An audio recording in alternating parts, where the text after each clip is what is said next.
یہ کون سی تمہاری محبت ہے؟ یہ ہماری زمین ہے، ہماری جائیداد ہے، اللہ کے نام پر اس کا مالک اللہ ہے۔ تم ہم سے چھیننا چاہ رہے ہو۔ تمہارا دل نہیں بھرا 6 دسمبر سے؟ تمہارا دل نہیں بھرا دلی کی سڑکوں پر ہمارے خون کی ہولی کھیلنے سے؟ تمہارا دل نہیں بھرا ہمارے بچوں کا انکاؤنٹر کرنے سے؟ تمہارا دل نہیں بھرا بلڈوزروں سے ہمارے گھروں کو توڑنے سے؟ تمہارا دل نہیں بھرا ہمارے بچوں کے سروں سے حجاب کھینچنے سے؟ تمہارا دل نہیں بھرا ہم کو اس ملک کی شریعت ختم کرنے کا قانون بنایا، اب تم ہم کو ہمارے وجود کو مٹانا چاہتے ہو؟ خدا کی قسم اپنے وجود کو مٹنے نہیں دیں گے انشاءاللہ تعالی۔ میرے عزیز دوستوں اور بزرگوں، میری آپ سے دبن گزارش ہے کہ مہاراشٹر کے اسمبلی انتخابات آنے والے ہیں۔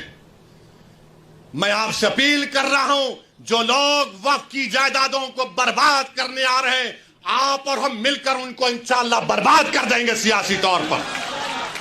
میری آپ سے اپیل ہے کہ میں یقیناً کہہ رہا ہوں کہ اس مہاراشٹر کی ویدھان سبھا میں آپ کو، امتیاز جلیل کو اور مجلس کے نمائندوں کو بھیجانا ضروری ہے۔ تمہاری آواز ہو، اگر تمہاری آواز نہیں ہوگی تو کون آواز اٹھائے گا؟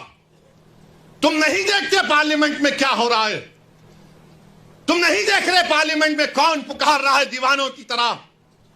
کیا تم کو نظر نہیں آ رہا کہ کس کے کلیجے میں، سینے میں، کس کی آنکھ میں آنسو ہے جو تڑپ تڑپ کر دیکھ رہا ہے کہ میرے بربادی کا قانون میرے آنکھوں کے سامنے بنایا جا رہا ہے؟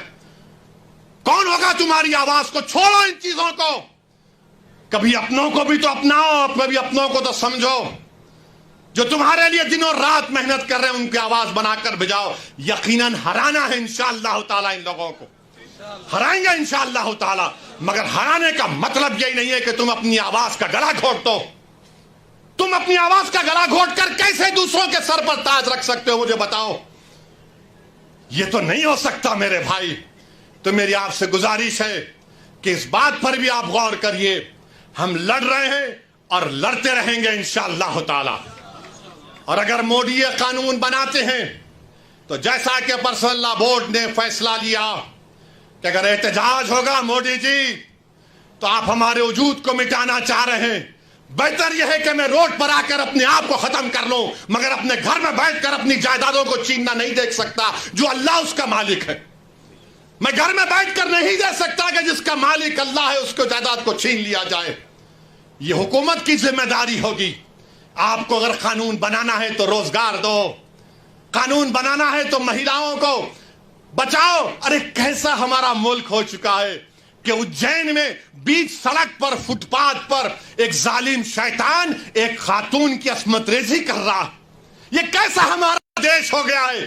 یہ گاندھی کا ملک، یہ آزاد کا ملک، امبیڈکر کا ملک، کہ وہ اس کا ویڈیو نکال رہا ہے عصمت ریزی کا۔ یہ کیسا ہمارا وطن ہو گیا ہے جب ہم نے انگریزوں سے کھندے سے کھندا ملا کر جلیانوالہ باغ میں اپنی جانوں کو دے دیا، ہم نے کالا پانی کی سزائیں ہمارے ہندو بھائیوں کے ساتھ کاٹی۔ آج ایک اشرف منیہار کو ٹرین کے ڈبے میں پیٹا جاتا ہے تو کوئی اف نہیں بولنے تیار۔ بچانا تو چھوڑو، کوئی اف بولنے کے لیے تیار نہیں ہے۔ یاد رکھو، جب آپ اپنی لڑائی نہیں لڑیں گے کوئی تمہاری لڑائی نہیں لڑے گا۔ تمہاری لڑائی تم کو لڑنا پڑے گا۔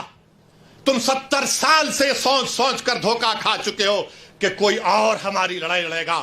نہیں میرے بھائی، تاریخ میں اگر نام لکھا جانا ہے تو یہ وقت ہے اپنی لڑائی لڑنے کا، یہی وقت ہے اپنے ووٹ سے اپنے نمائندوں کو اورنگ آباد سے بھجانے کا۔ تو میری آپ تمام سے گزارش ہے کہ آپ پرسنل لا بورڈ نے جو آپ کے سامنے بات کہی ہے، آپ جوائنٹ ورکنگ کمیٹی کو اپنے اعتراضات، اپنا پروٹیسٹ ای میل اور پوسٹ کے ذریعے بھیجائیے۔ 15 سپٹمبر آخری تاریخ ہے، اور اللہ سے کثرت سے دعا کریے کہ پروردگار تو ہم کو زندہ رکھ کر یہ نظارے مت دکھا کہ ہماری زمینیں جس کا تو مالک ہم سے چھین لی جائے۔ اللہ سے ہم گر گڑا کر سربسود ہوئے، سے گر گڑا کر بھیک مانگیں، اتحاد پیدا کریے۔ یہ قانون نہ دیوبندیوں کے مفاد میں ہے، نہ بریلویوں کے مفاد میں ہے، نہ اہل حدیث کے مفاد میں ہے، نہ بوری سماج کے مفاد میں ہے، نہ اثنا عشری شیعہ کے مفاد میں ہے، نہ آغا خانی شیعوں کے حق میں ہے، کسی کے حق میں نہیں ہے۔ یہ صرف اور صرف موڈی جائیدادوں کو چھیننے کے لیے قانون بنا رہے ہیں.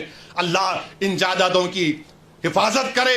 اللہ ہم کو اتنی اتحاد پیدا کرے کہ متحدہ طور پر اس قانون کو روکیں, اور اللہ سبحانہ و تعالیٰ ان ایسے حکومتوں کو, ایسے پارٹیوں کو اللہ سیاسی طور پر انتخابات میں ان کو شکست دے, بدترین شکست دے. وآخر دعوانا الحمدللہ رب العالمین.